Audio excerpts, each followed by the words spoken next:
Dictation start now. The House will remember that there was some talk at one stage of a Commonwealth citizenship. Now it was difficult to understand what the status of Commonwealth citizenship might be, except that it meant that its members were not completely foreign to one another. That unforeigners remains, but I think it is as well that we left off talking about something vague which could not be surely defined.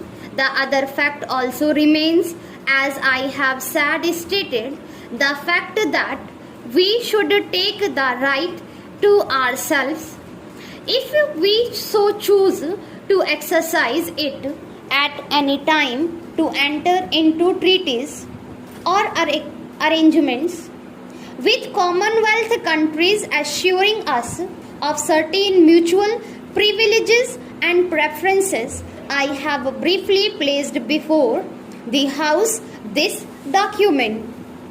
It is a simple document, and yet the House is fully aware that it is a highly important document, or rather, what it contains is of great and historic significance.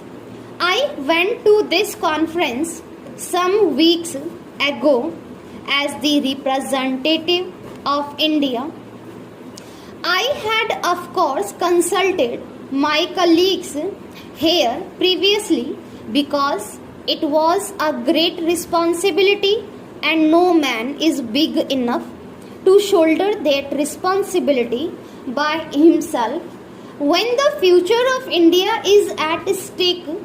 For many months past, we had often consulted one another, consulted great and representative organizations, consulted many members of this House. Nevertheless, when I went, I carried this great responsibility, and I felt that the burden of it. I had able colleagues to advise me, but I was the sole representative of India, and in a sense, the future of India for the moment was in any keeping. I was alone in that sense, and yet not quite alone, because as I travelled through the air and as I was there at the conference table, the ghost of many yesterdays of my life surrounded me and brought a picture after picture before me, saints and guardians keeping watch over me, telling me perhaps not to trick and not to forget them. I remembered, as many members might remember, that day 19 years ago when we took a pledge for the first time on the bank of the river Ravi at the midnight hour on 26th January, and how we took that often repeated pledge year after year in spite of difficulty.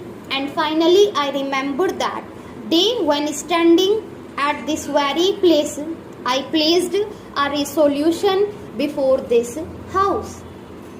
Let us not be led away by considering the situation in terms of events which are no longer here.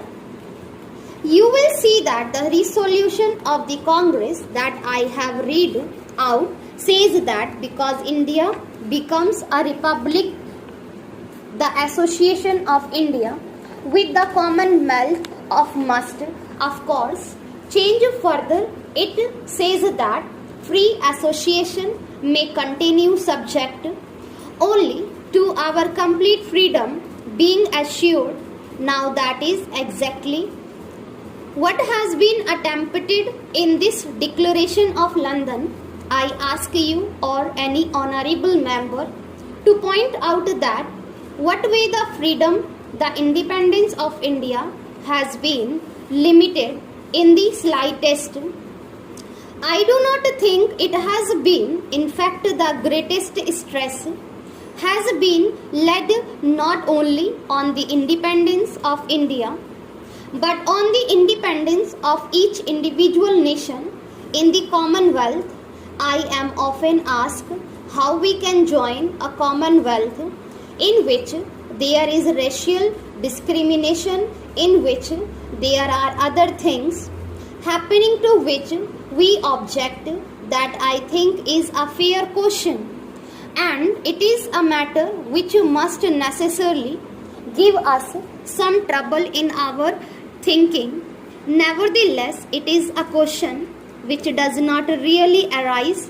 That is to say, when we have entered into an alliance with a nation or a group of nations, it does not mean that we accept their policies, and it does not mean that we commit ourselves in any way to something that they may do. In fact, this house knows that we are carrying on the present moment a struggle, or our countrymen are carrying on a struggle in regard to racial discriminations in various parts of the world. The House knows that in the few years, one of the major questions before the United Nations at the instance of India has been the question of Indians in South Africa. May I, if the House will permit me, for a moment refer to an event which took place yesterday, that is the passing of the resolution at the General Assembly of the United Nations, and express my appreciation and my government appreciation of the way of our delegation has functioned in this matter, and our appreciation of all those nations of the United Nations, almost all, in fact all bearing South Africa, which finally supported the attitude of India, one of the pillars of our foreign policy, repeatedly stated as to fight against racial discriminations, to fight for the freedom of suppressed nationalities. Are we compromising on that issue by remaining in the Commonwealth? We have been fighting on the various issues, even though we have thus far been a dominion of the Commonwealth.